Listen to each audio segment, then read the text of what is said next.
Om Namo Narayana, welcome back. Today we are reading the Yajnavalkya Upanishad featuring the great sage Yajnavalkya, who we have met many times in a few Upanishads, someone I particularly find to be fun, and so we're getting more of his conversations.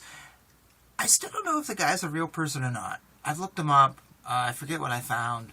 I don't even know if we know if he was real or not. But I enjoy the Upanishads that feature him.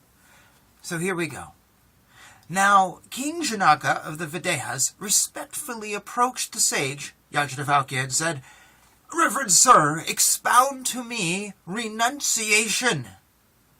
Yajnavalkya said, "Having completed the stage of a celibate student, one may become a householder.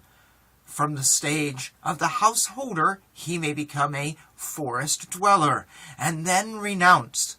Or else he may become a mendicant monk from the stage of a celibate student, or a householder, or a forest dweller.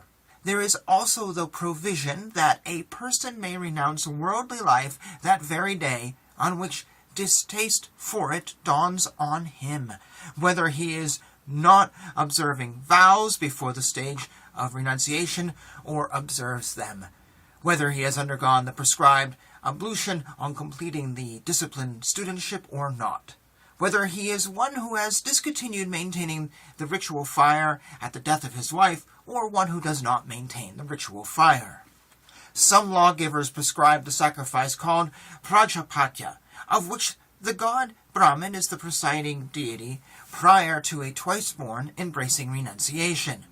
But though thus prescribed, he may not do so. He shall only perform the sacrifice Agneyi, whose presiding deity is Agni. For Agni is the prana. Thereby he strengthens the vital breath. Then he shall perform the tried Hataviya sacrifice, whose presiding deity is the god Indra. By this sacrifice, the three vital fluids become strong like fire, namely the semen, blood, and the dark one.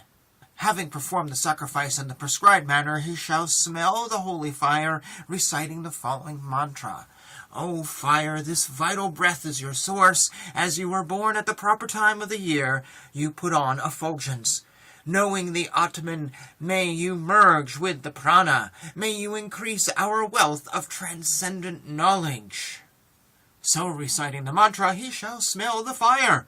This is the source of fire, this vital air. May you go unto fire, your source, Svaha. Thus the mantra says. Having procured the holy fire from the house of a well-versed Vedic scholar in the village, he shall be directed to smell the fire as described previously. If he does not get the ritual fire, he may offer oblations in the water, for water is presided over by the gods. Reciting, I offer the oblation to all the gods, Savaha. He should tender the oblations, and picking up a small portion of the offered oblation which is mixed with ghee, he shall eat it, as this is beneficial. Before eating the offered oblation, he shall recite the mantra of liberation, namely Om, which he shall realize as the essence of the three Vedas. He shall adore Brahman as that Om. Cutting off the tuft of hair and sacred thread, he shall recite thrice, I have renounced, I have renounced, I have renounced. King Janaka then replied, Indeed, so it is, Reverend Yajnavalkya. Then, prompted by the king, the sage Atri asked, How is one without the sacred thread, by wearing which alone he can perform the rituals, a Brahmin? Yajnavalkya replied, This alone is his sacred thread, that the self-effulgent Atman I am. He shall then ceremoniously sip water thrice with the mantra, Reach the sea, Svaha, having previously discarded his tuft and sacred thread. This is the method to be adopted by those who renounce the world. Then, in the case of those entitled to renunciation, the mendicant monk, wearing ochre-colored garments, with a shaven head, accepting nothing except food for bare sustenance, pure, injuring none in thought, word, and deed, and living on alms, becomes fit for realizing Brahman. This is the path of the mendicant monks.